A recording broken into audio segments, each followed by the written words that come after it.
నేను గ్యాస్ ఆఫీస్లో వర్క్ చేస్తాను. నిన్న నైట్ షార్ట్ జరిగింది పొలంలో.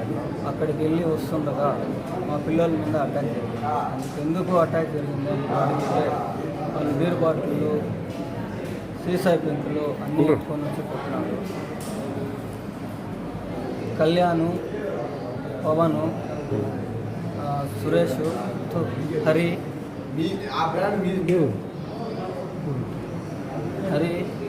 గాంధీనగర్, సాయి, పవన్ వీళ్ళంతా కలిసి నన్ను కొట్టడం జరిగింది. అవును సునీల్, ఊరికి వాళ్ళు ఎందుకు కొడతారు నిన్న? అక్కడి ఇంకా వస్తా ఉన్నాను, నేను ఇక్కడ ఉంటానని, పాతపేటలో ఉంటానని నన్ను కొట్టడం జరిగింది. అంటే ఏ కారణం మీద కొట్టారు అడుగుతున్నారు. గతంలో మీకు ఏమైనా పాత కక్షలు ఉన్నాయా? పాత కక్షలు ఏమీ లేదు. నేను పాతపేట అనేసి అందువల్ల నన్ను కొడతారు. నేను పాతపేట అనేసి నన్ను కొడతారు.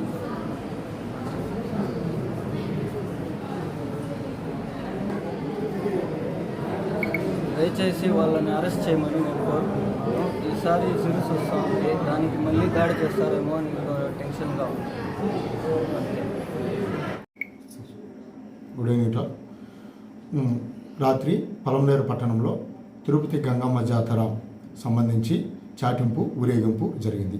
ఆ ఊరేగింపులో ఈ యొక్క గాంధీనగర్కి చెందిన సునీల్ కుమార్ అనే వ్యక్తిని, అతని వయసు సుమారు 27 సంవత్సరాలు అనే వ్యక్తిని పాత గొడవలు యొక్క పాత కక్షలను కడుపు మనసులో ఉంచుకొని అతన్ని సంపాలి లేదా అంతమొందించాలనే ఉద్దేశంతో ముండోల కాలనీకి మరియు పాతపేట కాలనీకి సంబంధించిన ఒక 6 మంది కళ్యాణ్, హరి సంబంధిత 6 మంది ఇప్పుడు ఐడెంటిఫై చేసాం. సుమారుగా ఒక 20 మంది పైగా వ్యక్తులు అతని సంపాలని కత్తులు, రాడ్లు, బ్లేడ్లతో దాడి చేసినారు. అతను హాస్పిటల్లో చికిత్స పొందుతున్నాడు. 33 కుట్లు అతనికి వేశారు. పరిస్థితి అయితే బాగానే ఉంది. ఎవరైతే ఇచ్చేస్తారో వాళ్ళ మీద అందరి మీద కఠిన చర్యలు తీసుకుంటాం. అందరిపైన అటెంప్ట్ మర్డర్ కేసు నమోదు చేస్తాము. అందరిని అరెస్ట్ చేస్తాము. తప్పించుకున్న మాకు 6 మంది ప్రస్తుతానికి ఐడెంటిఫై చేస్తాం. మరొక 20 మంది దాకా ఐడెంటిఫై చేయాల్సింది. వీడియోలో చూసి వాళ్ళందరినీ కూడా ఐడెంటిఫై చేస్తున్నాం. ప్రతి ఒక్కరి మీద కఠినమైన చర్యలు తీసుకుంటాము. ఈ పలమనేరులో జరుగుతుంది. ఈ గంగ జాతర వల్ల ముఖ్యంగా ఈ కొన్ని కాలనీ పిల్లలకి, యూత్కి పోలీసు వారి హెచ్చరిక, ఎటువంటి చిన్న అవాంఛనీయ సంఘటన జరిగినా పోలీసు కఠినంగా వ్యవహరించమను. ప్రతిరోజు ప్రతి ఒక్కరి మీద ఈ యొక్క రౌడీ షీట్లు, సస్పెక్ట్స్, కొద్దిగా అకతాయిలు, అవాంఛనీయ సంఘటన వారిపైన ప్రత్యేక నిఘా ఏర్పాటు చేయడం అయింది.